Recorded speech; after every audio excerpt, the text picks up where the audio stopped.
नमस्कार बंधुरा आज আমরা পড়ব ক্লাস 10 এর বেঙ্গলি চ্যাপ্টার 3 পাহাড়ের কোলে। তো চলুন শুরু করা যাক। তো বন্ধুরা 3 পাহাড়ের কোলে কবিতাটি লিখেছেন শক্তি চট্টোপাধ্যায়। কবিতায় কবি বোঝাতে চেয়েছেন কবি শহরের জীবনের চাপ থেকে মুক্তি খুঁজে পেয়েছেন প্রকৃতির মধ্যে। কবি ও তার দু বন্ধু মিলে তারা তিনজনে ঠিক করে যে ওরা তিনজন ঘুরতে যাবে একটি গ্রামের মধ্যে 3 পাহাড়ের কোলে। তাই 3 যুবক ট্রেনে 3 পাহাড়ের কোলে এসে পৌঁছয়। সেখানে ওরা এসে দেখে একটি শান্ত নির্জন পরিবেশ, যেটা খুবই সুন্দর।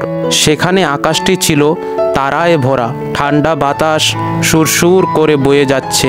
সেখানে চারিদিকটাই জনমানবহীন, দূর দূরান্ত থেকে দেখলেও কোনো মানুষই দেখা যায় না সেখানে, যেখানে কোনো পথই নেই। কিন্তু প্রকৃতি নিজেই একটি নতুন পথ তৈরি করেছে। সেই 3 পাহাড়ের কোলে ছিল ঝর্ণা, টিলা, পাথর, বনভূমি, এবং সেই ঝর্ণা, টিলা, পাথর এবং বনভূমির মাঝেই কবি কল্পনা করেন এক রূপকথার রাজ্যের। কবি দেখেন যে সকালের সূর্য ওঠার পর সেখানে সবুজ গাছের সারি পরা গ্রামগুলি যেন জীবন্ত হয়ে ওঠে। সেখানে ছোট ছোট শিশুরা খেলে। আর এটাও কবি মনে করেন যে শহরের অশান্তি থেকে মুক্তি না পেলে প্রকৃতভাবে সহজ জীবন উপভোগ করা সম্ভব নয়। তো বন্ধুরা আমাদের এই চ্যাপ্টারটি এখানেই শেষ হয়েছে। আশা করি তোমরা বুঝতে পেরেছো, এবং বাকি চ্যাপ্টারগুলিরও ভিডিও এই চ্যানেলটিতে তাড়াতাড়ি চলে আসবে। ততক্ষণ পর্যন্ত ভালো থাকবেন।